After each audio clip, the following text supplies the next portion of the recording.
Okay, now we had earlier, or I mentioned something about these guidelines, no, in terms of readiness and risk. Just a brief only. One we mentioned about uh, this uh,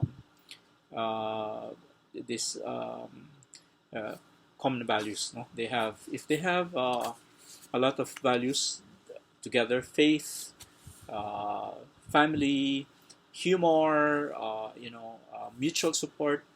Good signs. Those are good signs. The second one would be the psychological capacity of the couple. Do they have a strong sense of self? Do they have this capacity to communicate, to listen, to open up? Those are good signs. They don't have to wallow in this resentments or something. And then, of course, you have capacity for caring. And then they have many ways of expressing love, and also, of course, commitment they have for each other. Important time, presence, the idea of fidelity. Those are important signs in terms of test of distance. They really are loyal to each other. Okay, and then we mentioned also something about this emotional closeness and distance. So, are they able to survive? To be independent, but not too independent. But they are they can be independent, but not too independent. And then they can be emotionally close. They're not too fused, in other words, that they lose who they are. And then, of course, we said about the canonical impediments, and like, for example, if they have psychological incapacity.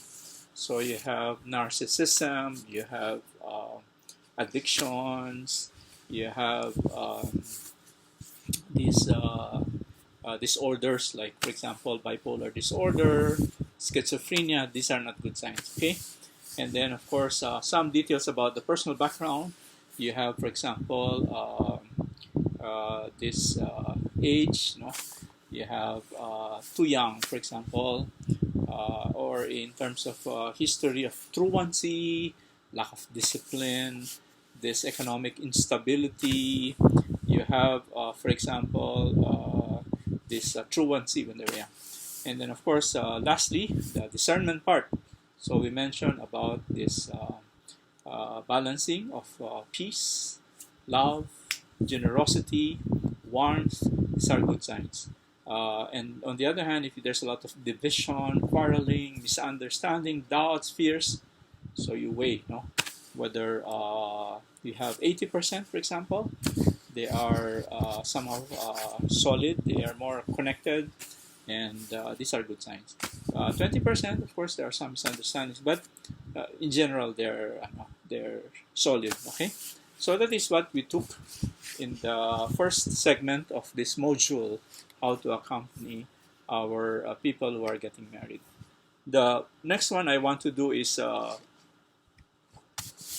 these steps, no, especially when we accompany them. The first one is the idea of motivation. Why now? No, some, to be honest, they have been preparing for this for a long time. They have postponed it, but they want to be more prepared.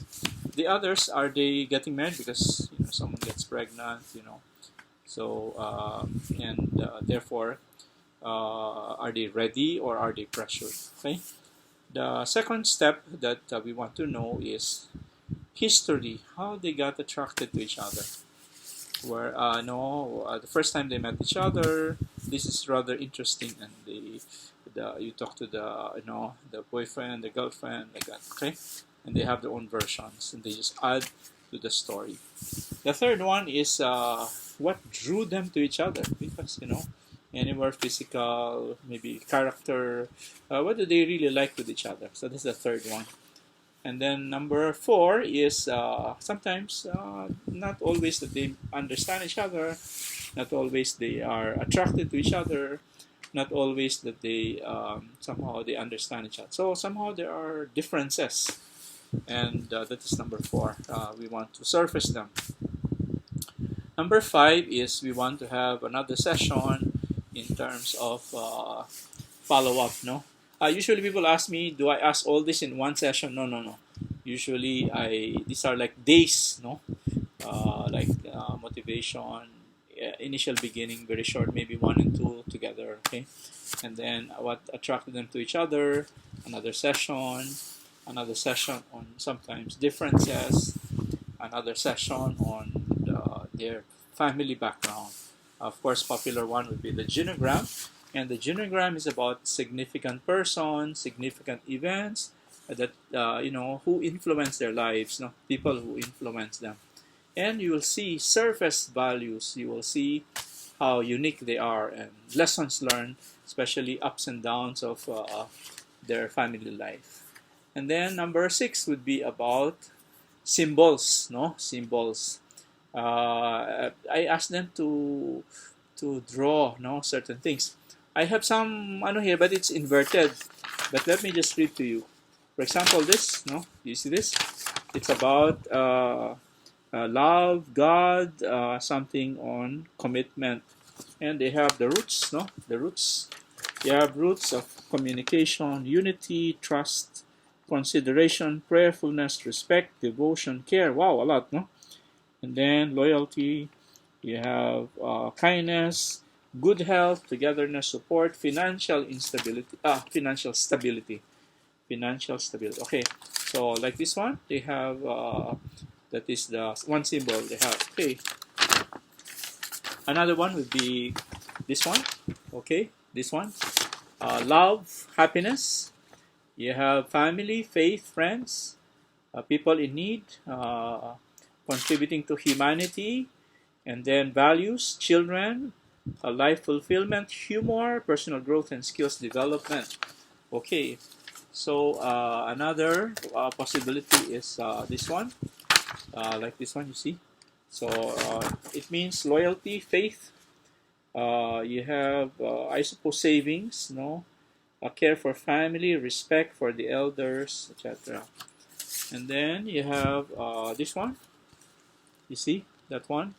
So basically, they are saying they have core values: communication, companionship, love well, faith, respect, family ties, trust, humor, empathy, commitment. Okay, this one is a little big. You see this one, but it's a little inverted. But basically, they were saying reconciliation, care, communication, family, appreciation, consideration, commitment, compassion, quality time, work ethic, then financial stability, independence, home building, community. So that is what we wrote, like this. Okay, like I think they have like food. They like food. Okay.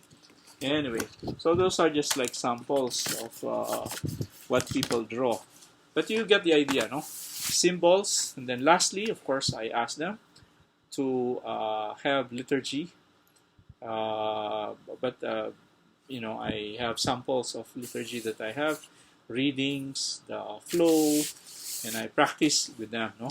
And then some suggestions. Okay, so these are just some ideas in terms of steps I do to follow up, steps for accompanying these guys. So first one is principles, guidelines, and then now you have the steps I followed. Why now? Why now? Motivation, and then second, something of how they met. You don't have to do this just in one session. I divide them. How long they have known each other, and how they met. And then number 3 is what attracted them to each other. What they like with each other. Then fourth is sometimes they are drawn apart, misunderstanding, some difficulties they go through, and differences. So what are these? And then number 5 is I want to understand more what makes them apart. Usually we have genogram or family of origin, the story of ups and downs of their life, and sometimes you have significant persons and events that shape who they are. And then you have values, lessons learned, especially in the ups and downs. lessons learned, okay, and values. And then you have number 6. I talked about symbols. What are the symbols that they will carry? These are like the if they have to build a family, what are the values that they want? And then lastly will be liturgy. Some suggestions and how there are church requirements, but also somehow what are the maybe readings or steps to follow when they are about to get married. Okay, thanks a lot. So I hope you can replay the tape as you begin to uh, uh, how we prepare couples. Maybe next module we'll have something on married people, no? Married people. So as you can see, we're going already to the different stages of marital life. Have a good day.